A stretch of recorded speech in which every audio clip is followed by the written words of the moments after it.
સતકેવલ સાહેબ પરમગુરુ પાઠશાળા સંકુલ સતકેવલ વિદ્યા મંદિર સારસા થકી હું મકવાણા મહેન્દ્ર ધોરણ 5 ગુજરાતી મીડિયમના વિદ્યાર્થીઓનું ઓનલાઈન ટીચિંગમાં હાર્દિક સ્વાગત કરું છું।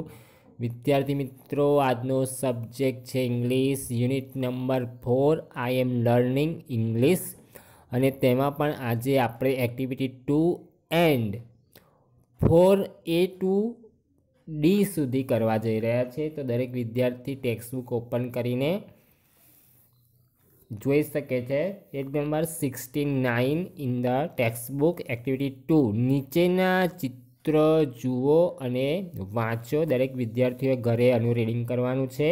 નોટબુકમાં સારા અક્ષરે લખશે અને તેને લખતા વાક્યો પણ બનાવશે।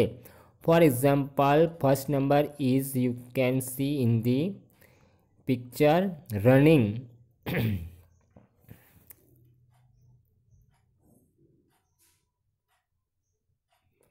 રનિંગ એટલે દોડવું।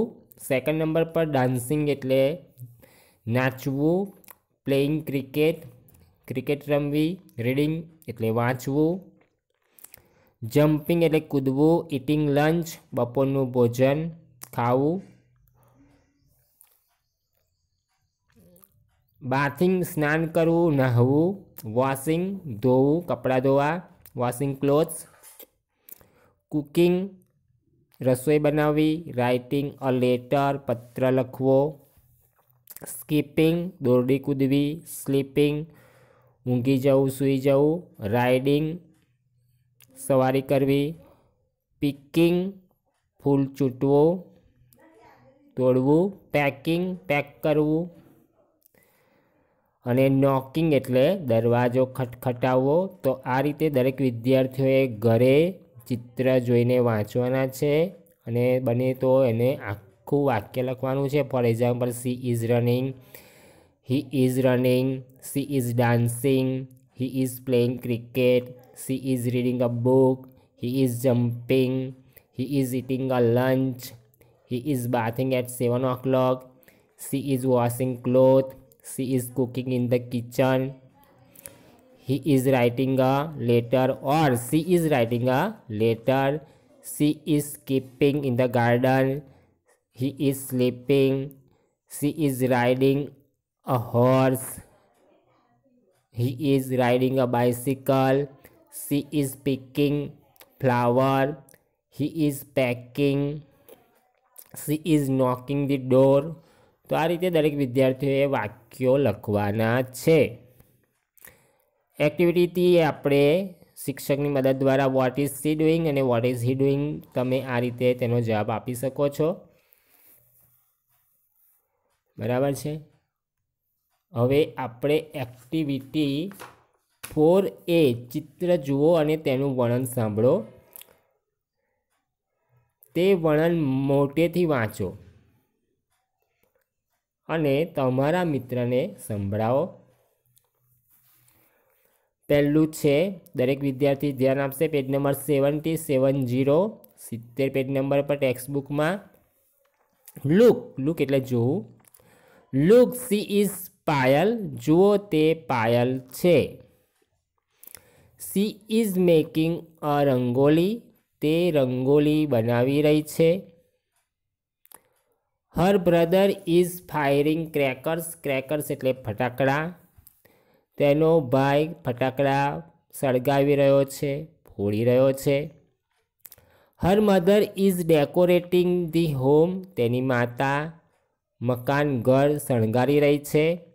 ઇટ ઇઝ વિન્ટર, અને તે શિયાળો છે। વિન્ટર એટલે શિયાળો, સિઝન, શિયાળો ઋતુ। દરેક વિદ્યાર્થી આ રીતે દરેક કાર્ય કરવાનું છે। ફરી વખત, લુક સી ઇઝ પાયલ, જુઓ તે પાયલ છે। She is making a rangoli, તે રંગોલી બનાવી રહી છે। હર બ્રધર ઇઝ ફાયરિંગ ક્રેકર્સ, તેનો ભાઈ ક્રેકર્સ ફટાકડા સળગાવી રહ્યો છે। Her mother is decorating the home, તેની માતા ડેકોરેટિંગ એટલે શણગારવું, તેની માતા મકાન ઘર શણગારી રહી છે। ઇટ ઇઝ વિન્ટર, અને તે શિયાળો છે, એટલે વિન્ટરમાં દિવાળી ફેસ્ટિવલની વાત કરવામાં આવી છે।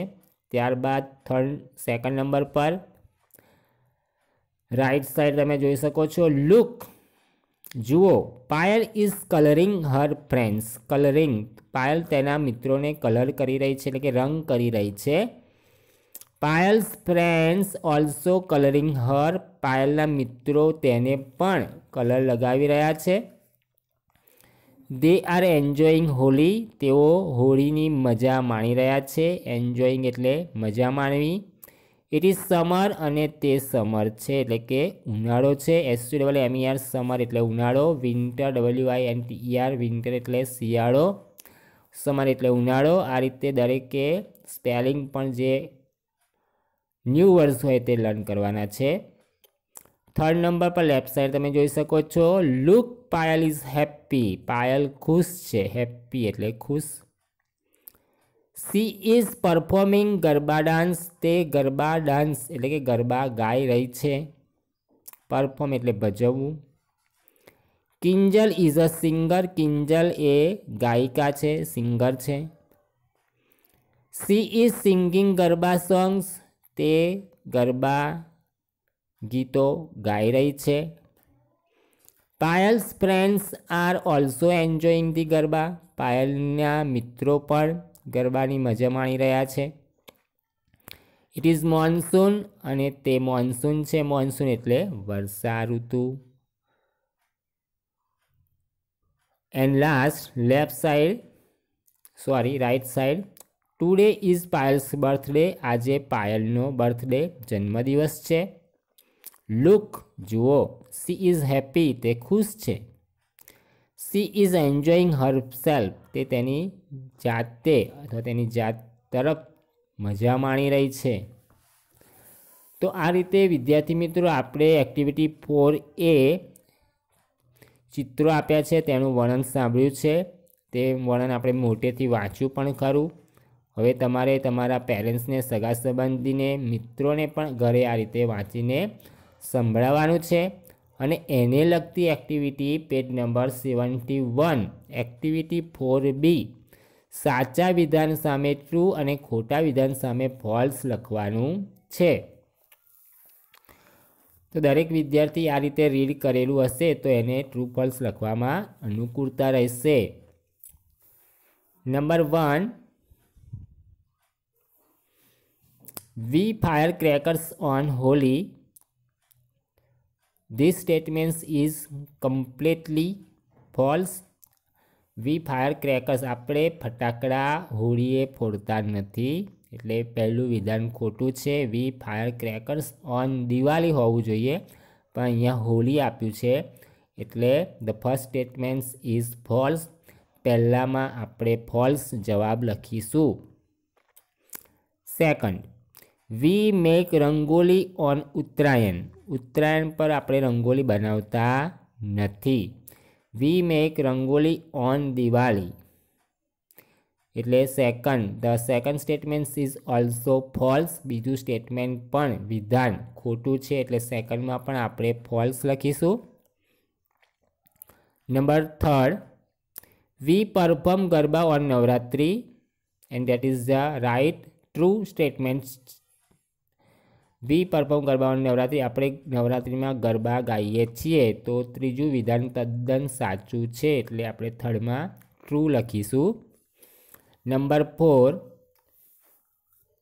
વી decorate our homes on new year and that is also true. આપણે ન્યૂ યરે આપણા મકાન, ઘર શણગારીએ છીએ. So fourth one is also true. ચોથું વિધાન પણ સાચું છે. Number 5, we eat sweets on Diwali and that is also true. આપણે દિવાળીએ સ્વીટ ખાઈએ છીએ. So fifth one is also correct, true. આ રીતે પાંચમું વિધાન પણ સાચું છે.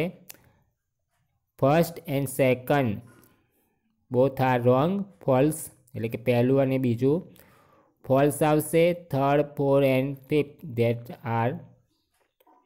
ધોઝ આર ટ્રુ, તે સાચા છે એટલે ટ્રુ લખીશું. ત્યારબાદ આપણે એક્ટિવિટી 4C શું કહેશો તેને આપણે જોડવાના છે.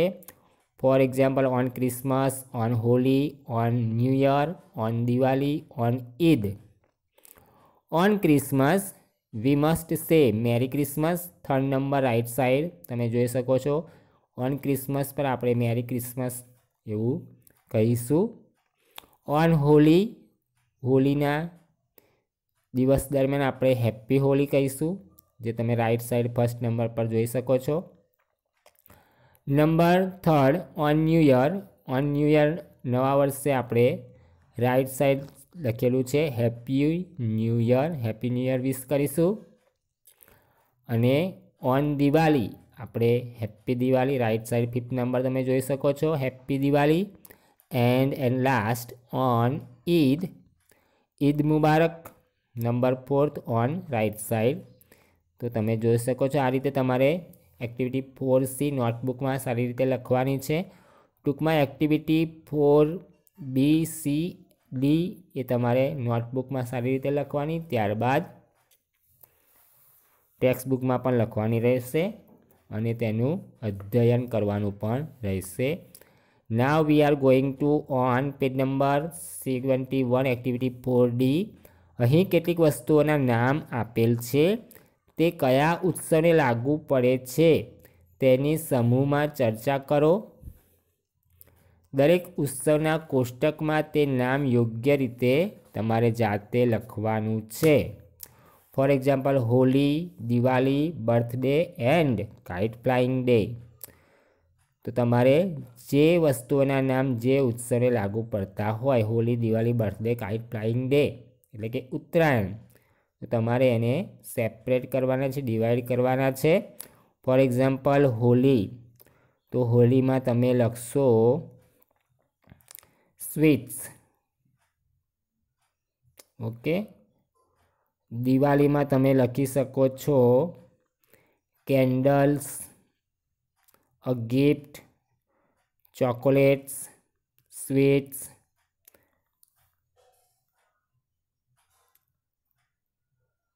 અને હોલીમાં તમે કલર્સ પણ લખી શકો છો, કલર્સ એન્ડ સ્વીટ્સ. બર્થડેમાં પણ તમે ગાર્લેન્ડ એટલે કે ફૂલ ગુલદસ્તો તે તમે લખી શકો છો, ગાર્લેન્ડ એટલે ફૂલદસ્તો. ફેસ્ટૂન્સ એટલે તોરણ, પતિકા જેને કહેવામાં આવે છે, એ તમે બર્થડેમાં અને દિવાળી પર પણ લખી શકો છો. બર્થડેમાં તમે કેક પણ લખી શકો છો, કેક, ચોકલેટ, અ ગિફ્ટ. અને kite flying day, kite flying day તમે લખી શકો છો અ કાઇટ, બલૂન્સ. બરાબર છે. અ લેમ્પ, તો અ લેમ્પ પણ તમે દિવાળીમાં લખી શકો છો. અ ગિફ્ટ તમે દિવાળીમાં પણ લખી શકો છો, સ્વીટ લખી શકો છો. તો આ રીતે તમારે હોલી, તો હોલીમાં તમે લખશો colours, colours and sweets. Diwali પર તમે લખી શકો છો કેન્ડલ્સ, કેન્ડલ્સ, ફેસ્ટૂન્સ, સ્વીટ્સ. બર્થડે પર તમે લખી શકો છો લેમ્પ, પણ એ દિવાળીમાં આવશે. બર્થડે પર પણ તમે લખી શકો છો બર્થડે, તો a festoons, garlands, a cake, a gift, chocolates, sweets. ઘણું બધું બર્થડે પર આવી શકે છે. અને a kite, a kite flying ડેમાં તમે લખી શકો છો, અ કાઇટ પણ લખી શકો. ચોકલેટ્સ પણ તમે એક સમયે લખી શકો છો મિત્રને આપો ત્યારે. તો આ રીતે એનો આન્સર તમારે જાતે લખવાનો છે. તો વધારે સમય ન બગાડતા આપણે unit 4 I am learning English activity 2 and activity 4A to D સુધી આપણે કમ્પ્લીટ કરીએ છીએ, જે તમારું હોમવર્ક છે. દરેક વિદ્યાર્થીઓએ આ એક્ટિવિટી ઘરે 3 થી 4 વખત રીડ કરવાની રહેશે અને તેની જે પણ એક્ટિવિટી છે ટેક્સ્ટબુકમાં લખશે અને એ તમારું હોમવર્ક છે. Unit 4 I am learning English ધ્યાનથી 3 કે 4 વખત વાંચવાની. એક્ટિવિટી 2 એક્ટિવિટી A to Dનું વાંચન કરવાનું તથા જાતે તમારે જવાબ લખવાના છે, જે આપણે હમણાં ટેક્સ્ટબુકની અંદર કર્યા છે। ફરી મળીશું એક્ટિવિટી 5A સાથે। ત્યાં સુધી છૂટા પડતા પહેલાં સર્વને મારા સતકેવલ સાહેબ, સતકેવલ સાહેબ, સતકેવલ સાહેબ।